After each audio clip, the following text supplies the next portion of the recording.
Bupati Badung Iwayan Adi Arnawo menyampaikan pidato perdananya dalam rapat paripurna istimewa DPRD Badung yang digelar dalam rangka serah terima jabatan Bupati dan Wakil Bupati Badung.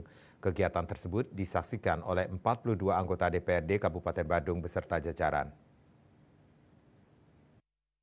Dilantik secara resmi oleh Presiden Republik Indonesia sebagai Bupati dan Wakil Bupati Badung periode 2025-2030, Bupati Badung Wayan Adi Arnawo didampingi oleh Wakil Bupati Badung Bagus Alit Sucipte menegaskan komitmennya untuk mewujudkan kesejahteraan masyarakat Badung.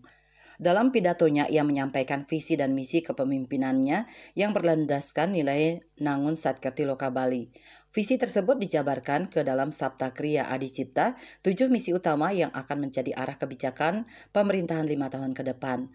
Ketujuh misi itu meliputi memperkokoh kerukunan umat beragama, serta melestarikan seni, adat, dan budaya Bali, meningkatkan kualitas hidup masyarakat Badung dalam bidang pendidikan, kesehatan, dan kesejahteraan sosial, menciptakan pusat-pusat pertumbuhan ekonomi baru secara merata di seluruh wilayah Badung melalui optimalisasi potensi daerah, mengintegrasikan sektor pertanian dengan pariwisata untuk menciptakan keberlanjutan ekonomi, meningkatkan kualitas infrastruktur di kawasan pariwisata, pemukiman, serta pembangunan jalan baru, mewujudkan tata kelola pemerintahan yang transparan, accountable, profesional, serta berbasis kompetensi dan digitalisasi, dan mengembangkan pariwisata berkualitas yang berbasis kearifan lokal Bali. Adi Arnawo menegaskan bahwa pariwisata merupakan sektor utama yang menopang perekonomian Kabupaten Badung, terutama melalui pendapatan asli daerah PAD dari pajak hotel dan restoran. Kesannya cukup bersejarah buat kami ya. Saya menyampaikan mungkin summary daripada visi misi kami. Dan memang kelihatannya dari apa yang kami sampaikan tadi itu adalah bagian yang penting-penting sekali.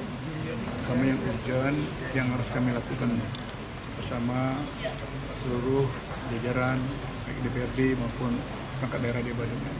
Kita ini sekarang dalam posisi sudah menjadi daerah pariwisata, sudah menjadi destinasi pariwisata. Mungkin dulu pendahulu kita termasuk tokoh-tokoh pemimpin kita yang dulu di Bali ini semua berkeinginan bagaimana menjadikan Bali menjadi daerah turis, dan itu sudah terwujud. Terbukti tingkat kunjungan wisatawan yang datang ke Badung ini cukup besar, malahan untuk sampai tahun 2025 ini harapan kita mencapai di angka 7 juta. Ini membuktikan sebagai indikator bahwa Bali secara umum dan Badung khususnya memang menjadi daerah tujuan wisata. Ki Anem Gumanti menyambut baik pidato perdana Bupati Badung dan berharap program-program yang telah disusun dapat segera direalisasikan demi kesejahteraan masyarakat Badung.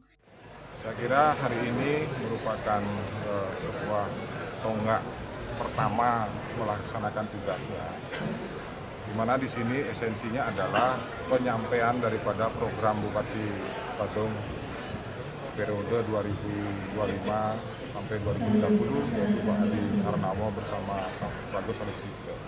Tadi sudah banyak disampaikan, sudah sangat jelas dan tegas disampaikan bahwa programnya adalah Sabta Kriya Adi Cipta, di mana yang paling utama menjadi skala prioritas itu adalah mengenai kemacetan, mengenai sampah, mengenai air bersih yang sudah menjadi, ya saya boleh katakan fenomena di Bandung yang mudah-mudahan dengan hadirnya Bapak Bupati periode ini bisa menyelesaikan tugas. Acara serah terima jabatan ini menandai awal kepemimpinan Iwayan Adi Arnawo dan Bagus Alit Sucipte dalam mengemban tugas sebagai pemimpin Kabupaten Badung untuk 5 tahun ke depan. Bunga Widrayani, Bali TV.